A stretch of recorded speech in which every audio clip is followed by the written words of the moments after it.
We have new information on the deaths of American tourists on vacation in the Dominican Republic. One couple was found dead of respiratory failure last week, and now we're learning that another American died of the same cause at the same resort just days before. Our Chief National Affairs correspondent Tom Yamas on the scene in the Dominican Republic with the latest. Good morning, Tom.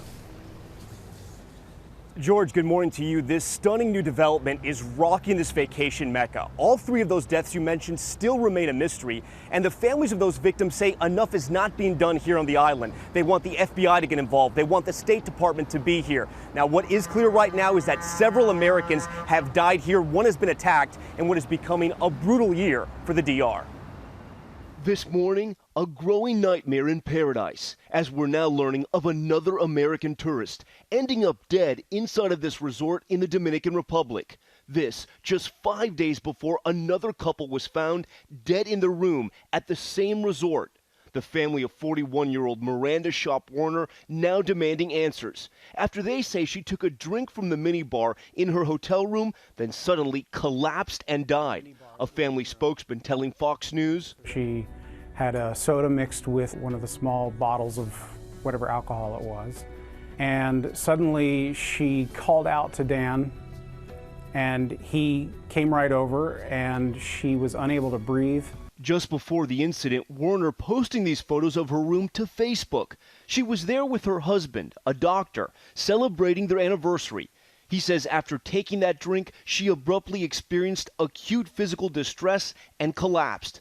The family says Dr. Warner administered CPR until paramedics arrived. Officials in the DR saying there were no signs of foul play and that Warner died of respiratory failure and pulmonary edema, essentially excess fluid in the lungs. The news sending shockwaves. Maryland couple, 63-year-old Nathaniel Edward Holmes and his fiancée, 49-year-old Cynthia Ann Day, were found dead. The cause of death was also the same exact respiratory failure that killed Warner.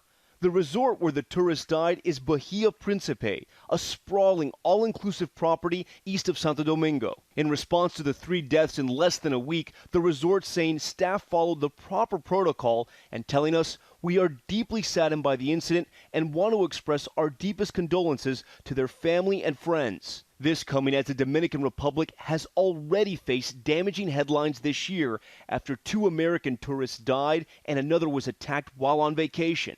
When we go to these resorts, we really feel safe. We feel like we're in paradise. We let our guards down. We have a good time. And that's when bad things happen. Delaware resident Tammy Lawrence says she was beaten nearly to death in January by an attacker who was wearing a hotel uniform while she was staying at Majestic Elegance Resort. And in March, New Yorkers Orlando Moore and Portia Ravenel vanishing on the drive to the airport, their bodies discovered days apart, their rental car fished from the bottom of the sea.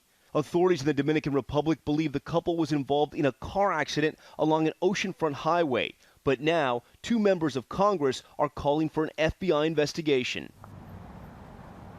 Now, all of the hotels involved are cooperating with the police right now, but again, the families of those victims say enough is not being done. For instance, the Warner family wants to know why the glass that she was drinking from just before she collapsed wasn't tested for poison. And things are getting really bad here. There are no suspects in this case. Even the locals I've talked to, some of the locals say they're spooked by this. This is a country that depends on tourism, and this mystery is scaring a lot of people, George. I'll bet. Okay, Tom, thanks very much. Let's bring in Jen Ashton, our chief medical correspondent, for more on this. These deaths were so sudden. Yeah. So, George, we have a list in medicine going from the most likely to the least likely of things that can acutely and immediately suddenly kill someone.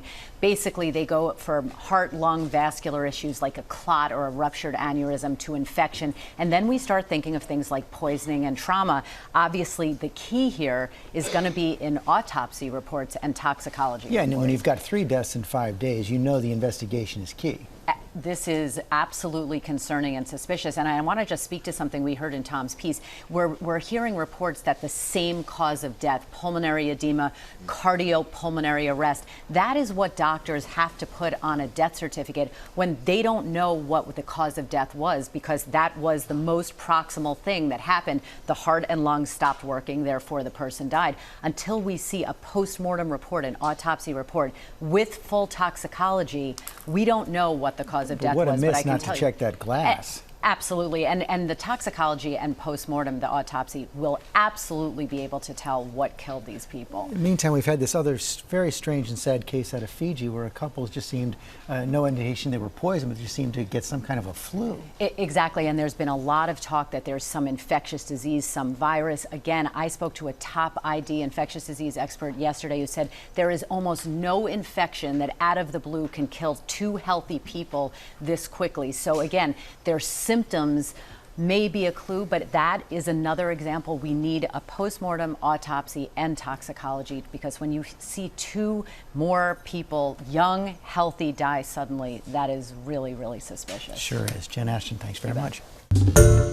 Hi, everyone. George Stephanopoulos here. Thanks for checking out the ABC News YouTube channel. If you'd like to get more videos, show highlights, and watch live event coverage, click on the right over here to subscribe to our channel. And don't forget to download the ABC News app for breaking news alerts. Thanks for watching.